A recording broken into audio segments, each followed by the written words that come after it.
Ben Crenshaw's The Art of Putting. Taped on location at the Tucson National Resort and Spa in Tucson, Arizona. Hi, I'm Ben Crenshaw. It's a well-known fact that putting is the most important part of the game of golf. As the old saying goes, good putting covers up for a lot of sins. But unfortunately, most amateurs don't spend much time working on their putting strokes, and that's a mistake, because improved putting is the fastest way to lower scores. In the next half hour, I'm going to give you some putting tips that work for me, and I'm confident that they can work for you too. We'll talk about the importance of feel, and we'll cover the basics of the grip, stance, and stroke. Plus, we'll learn how to read greens, and I'll show you some practice drills. And I want you to know that I believe in learning by doing. While you're watching this tape in your living room, pick up your putter and a few balls and work along with me. If you don't understand something, stop the tape and play it back. The tape's organized for easy reference. Think of it as a book with chapters. For best results, watch the tape from start to finish. Then if you're having particular problems, say with your grip, simply spin to that chapter for a quick refresher course. If you put some effort into this tape, I believe you'll get results.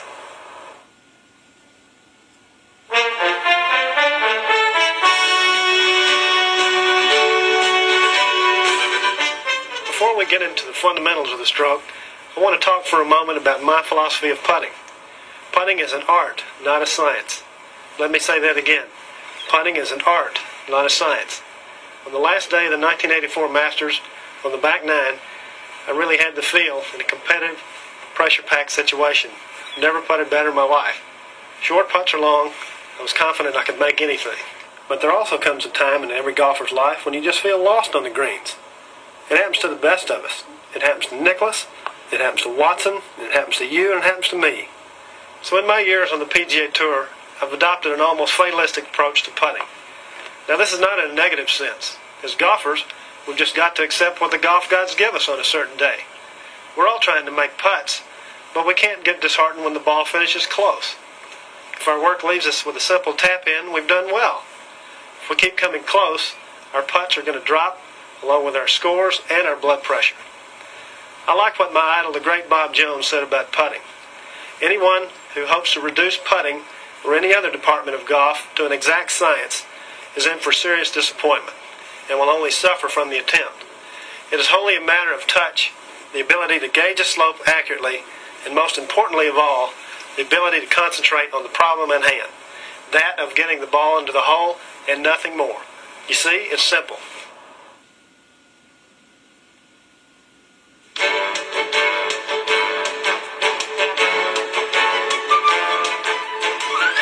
Let's see, in a book I read somewhere, you're supposed to keep perfectly rigid with your left side in putting. My feet are 8 inches apart. I've lined this putt up so that the wind will bring it back to the left, and my left hand forms a 90-degree right angle with my right. I've lined it up with my slide rule so I can't miss this putt.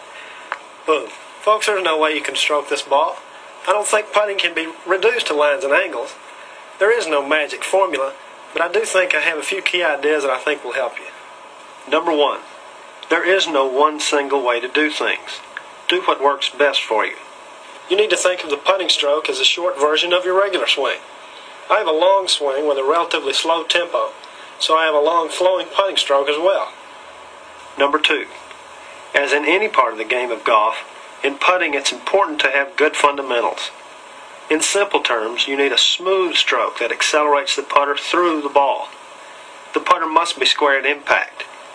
The left hand moves along the target line, guiding the stroke, and the right hand supplies the power. Don't be mechanical when you putt. Don't jab at the ball. Be relaxed and comfortable. Number 3. To be a good putter, you must understand the relationship of speed and line. Speed determines line, not vice versa. I've got 2 balls here and a breaking putt. If I hit the putt firmly, it won't break much at all. But if I hit it easy, it's going to break quite a bit. So though it's critical that you develop a stroke that will roll the ball along your intended line, it's just as important, if not more so, that you develop the touch, or as I prefer to call it, the feel, needed to roll the ball at your desired speed. Remember, I'm convinced that most 3 putts aren't caused by bad line, but by bad speed. Okay, there you have it. My principles for better putting. If you master these 3 simple ideas, I'm confident you'll start making some putts.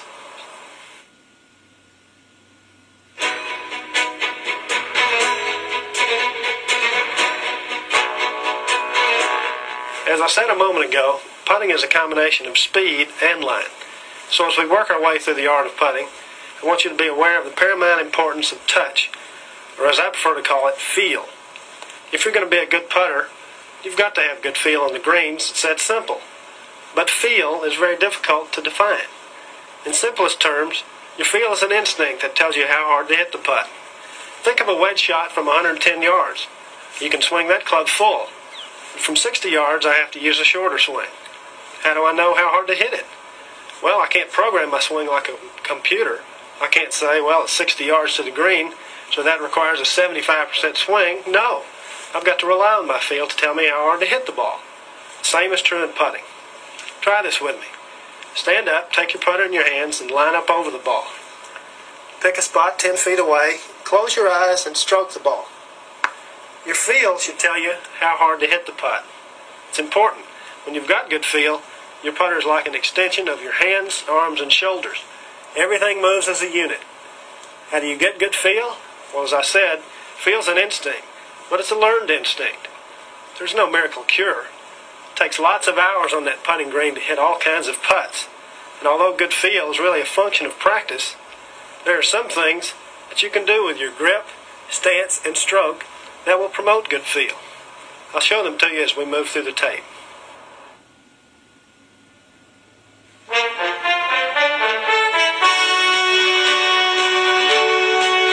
You'll find that all types of grips are used in putting. Basically, it's a matter of comfort.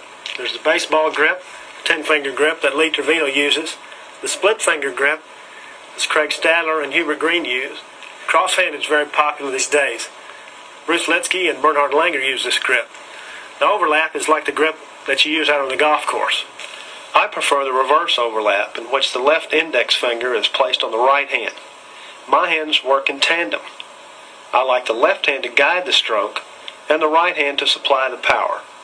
The reverse overlap enables me to extend my left hand down my target line and prevents me from breaking down my stroke. No matter which type grip you use, be sure to place your thumbs directly on the club in this fashion. Your thumbs point straight down the shaft to the putter head. This keeps my palm square to my intended line, and this in turn keeps my putter moving squarely along the target line without any twisting and turning. One more thing. Grip pressure is very important.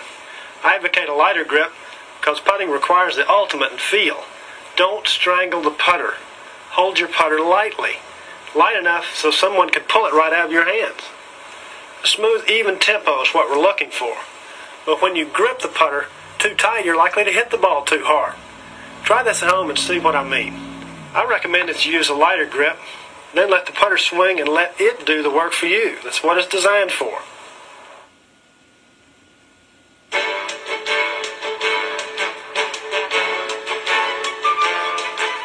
There are no clear guidelines for the stance. It's whatever works best for you. Here's where a little experimenting might do you a world of good. For example, players like Bobby Locke and Gary Player use a closed stance. I prefer an open stance. The bottom line is this. You need to choose a stance that's comfortable, one that gives you your best vision, and one that will allow you to put your hands on the line you've chosen. It really doesn't matter how you set up.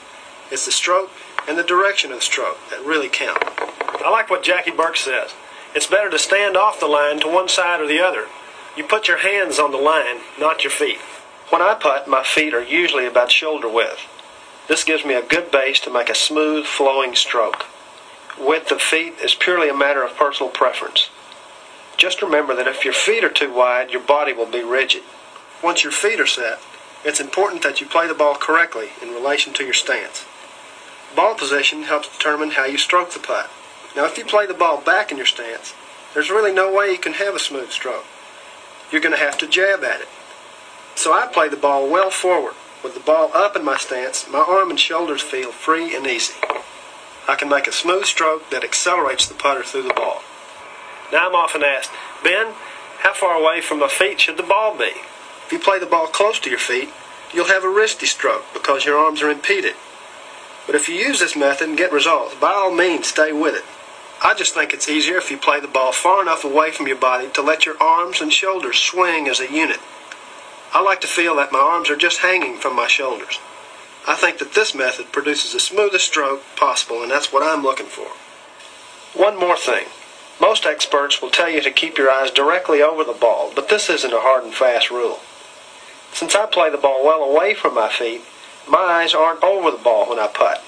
So once again, do whatever works best for you.